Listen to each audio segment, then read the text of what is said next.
Assalamualaikum semuanya, ketemu sama aku Eka Saputri. Video kali ini aku akan bahas tentang info penipuan lowongan kerja. Apalagi di saat pandemi seperti ini, itu pasti banyak banget info-info ya yang masuk ke kita melalui online atau dari teman-teman kita. Kita nggak tahu ini infonya itu beneran ada atau malah penipuan. Langsung aja sekarang aku akan ngajak teman-teman berbagi sedikit tips-tips yang aku tahu untuk bisa menghindari penipuan lowongan kerja tersebut.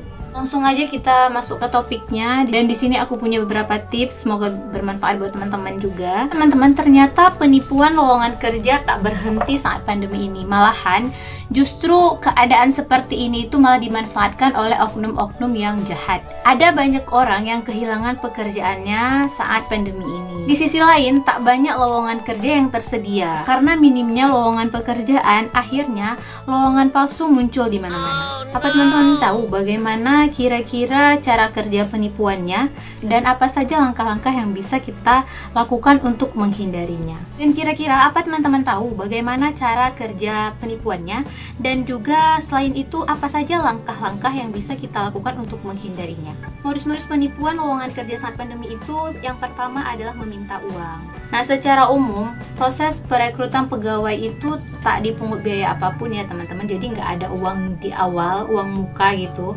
Sebenarnya untuk dapat kerja itu tidak harus menguras kantong kita ya teman-teman. Jadi kalau ada info lowongan kerja yang meminta uang duluan di awal, uang muka ya, itu hati-hati. Karena biasanya setelah uang dibayarkan, setelah kita bayar uangnya, pelaku yang menawarkan pekerjaan itu akan menghilang. Kalau misalnya kita melalui WhatsApp atau Facebook segala macam, itu pasti pertama, kalau kita punya WhatsApp-nya, nomornya pasti diblokir. Baik saat pandemi maupun bukan, ada pula penipuan lowongan kerja bermodus berbeda-beda. Namun semuanya hampir-hampir mirip sih. Untuk yang poin kedua, di sini ada agen perekrut. Nah, selain merekrut secara langsung, ada pula oknum yang berpura-pura menjadi agen. Dalam melakukan penipuan lowongan kerja saat pandemi, agen ini mengklaim akan menyalurkanmu ke perusahaan tertentu. Ia akan meminta sejumlah uang, padahal nyatanya tak pernah ada orang yang disalurkan ke perusahaan manapun ya. Itu hanya alasannya saja, triknya saja ya teman-teman. Di poin nomor 3 ada meminta data pribadi, dan data-data ini seperti KTP, kartu keluarga, hingga NPWP juga kerap diminta oleh si perekrut. Padahal sejatinya dokumen itu tidak perlu loh teman-teman. Memang untuk keperluan administrasi, pajak, hingga BPJS, data-data di atas dibutuhkan oleh perusahaan. Namun, data ini baru diminta setelah kamu benar-benar diterima oleh si perekrut tersebut. Nah, kalau misalnya kalian baru aja ngelamar kerja, udah interview, terus tiba-tiba kalian udah diminta seperti aku bilang tadi, KTP, kartu keluarga, dan yang lainnya juga, itu dengan alasan untuk mengurus pajak atau administrasi BPJS segala macam, itu nggak mungkin ya teman-teman. Karena nyatanya data-data itu akan diminta setelah kalian benar-benar diterima oleh si perekrut tersebut ya. Oke teman-teman, jadi itu tadi ya, ada 3 poin modus penipuan lowongan kerja. Berikut ini aku juga mau kasih tahu ke kalian cara untuk kita menghindari. Jadi untuk pertama-tama itu kita harus kenali ciri-cirinya dulu, karena ini juga bisa membantu kamu agar kamu terhindar dari kejahatan yang satu ini. Nah, yang satu adalah tidak masuk akal ya. Yang dimaksud dengan tidak masuk akal itu adalah gaji terlalu besar, misalnya ditawarkan gaji sampai berapa jutaan gitu ya. Terus juga syaratnya terlalu mudah dan lain-lain. Berikutnya itu meminta sejumlah uang. Seperti aku bilang tadi, yang namanya pekerjaan itu tidak ada yang namanya meminta uang di awal. Kemudian setelah rekruter tadi ada mensyaratkan KTP, KK, NPWP, dan data pribadi lainnya. Kemudian di sini juga tulisan lowongan kerja dipenuhi dengan salah ketik. Yang masih lowongan kerja yang kita temui itu banyak terdapat kesalahan. Di sini ada alamat email dan website perusahaan yang tak resmi.